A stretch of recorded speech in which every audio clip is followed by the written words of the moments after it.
They say love conquers all, but what happens when all includes an empty bank account and a mountain of debt? John and Emily were high school sweethearts, their love story the stuff of local legend. They married young, fueled by passion and the naive belief that love alone could sustain them. Reality, however, had other plans. John struggled to find stable work. Emily's meager income as a waitress barely covered their rent. Every month was a scramble to make ends meet, a constant battle against mounting bills and dwindling hope. The pressure was immense, casting a long shadow over their once bright love. Resentment crept in, whispering doubts and fueling arguments. One evening, after another soul-crushing fight about their financial woes, Emily broke down. I can't live like this anymore. We're drowning, John. I'm leaving. John, defeated and heartbroken, could only watch as Emily packed her bags, taking with her the last vestiges of their shared dreams. John was devastated. He blamed himself for their failure, for not being the provider Emily deserved. The weight of his grief was crushing, amplified by the empty apartment that now mocked him with memories of happier times. Just when he felt like he was drowning in despair, a glimmer of hope arrived in the form of a letter. It was from a law firm, informing him of the passing of a distant relative he barely remembered. He almost tossed the letter aside, expecting nothing more than a polite condolence note. But something compelled him to read further. As his eyes scanned the page, his heart skipped a beat.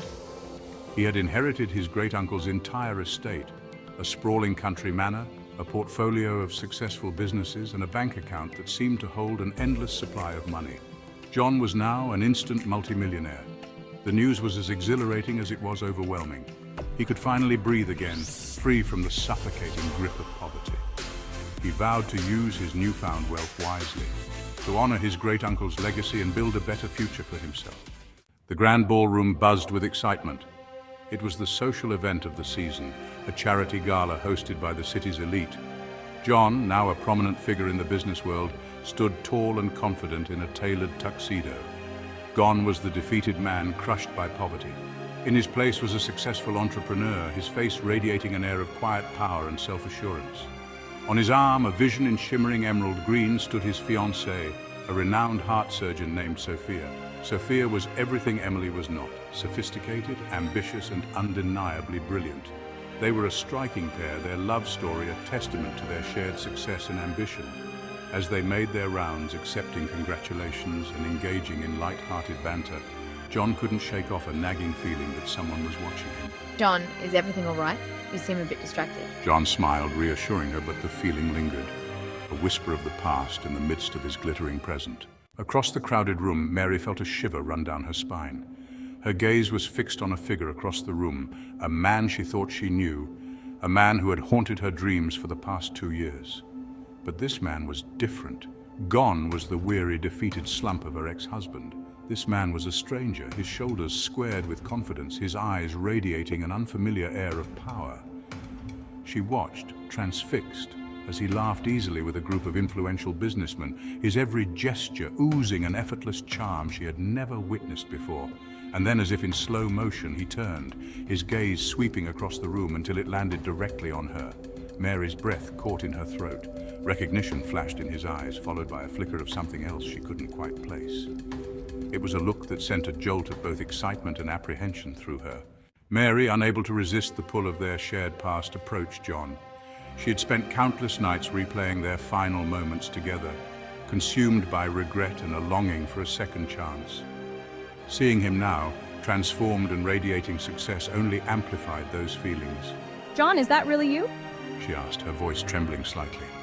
John turned to face her fully, a polite smile gracing his lips. Mary, it's been a while. She tried to ignore the beautiful woman by his side, her emerald green dress a stark contrast to Mary's own simple attire. You look different. She stammered, struggling to articulate the whirlwind of emotions swirling within her. Life has a way of changing things. He replied cryptically, his gaze unwavering. Mary, emboldened by a surge of bitterness and a desperate need to regain control, decided to play her trump card. I see you found yourself a sugar mama. She remarked, her voice dripping with feigned amusement. Elizabeth, who had remained silent until now, raised a perfectly sculpted eyebrow, a flicker of amusement dancing in her eyes. Actually, Elizabeth is a renowned heart surgeon. Mary's face flushed crimson, a wave of humiliation washing over her. She had misjudged the situation, underestimated the man John had become. Before she could stammer out an apology, a hush fell over the room. All eyes turned towards the stage where the event's host stood poised behind a microphone. Ladies and gentlemen, it is with great honor that I present this year's Philanthropist of the Year award to the most generous benefactor our city has ever known, Mr. John Miller. The spotlight found John, bathing him in a warm glow.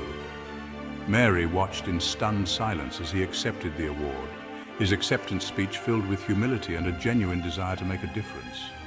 He spoke of his past struggles, of the lessons learned, and the importance of giving back. He never once mentioned Mary, yet every word felt like a sharp rebuke, a stark reminder of her grave misjudgment. As John basked in the applause, Mary slipped out of the ballroom, her heart heavy with regret and the crushing realization that she had traded true love for financial security, only to end up with neither.